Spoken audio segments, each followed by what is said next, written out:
All right, so I'm going to show you how to view the full e-textbook on Savvas. So first you have to log into Savvas, going through Clever.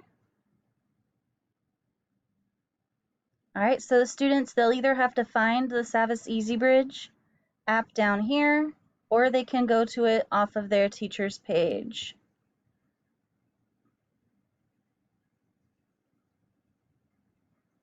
All right, and then Savvas Realize.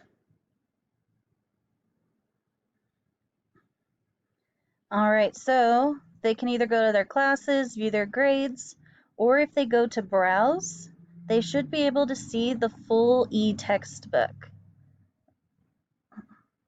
So if they click that, they'll be able to see, so they won't see all of this, but I'm told that they'll be able to see the e-text button right here and view the entire e-textbook right there. Another thing that I wanted to point out was that every chapter of the textbook is available as a PDF. So if you go all the way down to the bottom, you'll find student edition PDFs. You can download any chapter in the book as a PDF, and then that's what I've been assigning on teams because not all of the students are having success with the website. So some of them are getting kicked out of the website while they're trying to read the e-text and answer the questions. Some of them just don't have the internet bandwidth. Some of them are having issues logging in, like it's kicking them out and saying that their password's wrong or something. So what I've been doing is I just download the PDF of whatever chapter. We're on chapter 1, and then that's what I give them, and I just have them write out the answers to all the questions.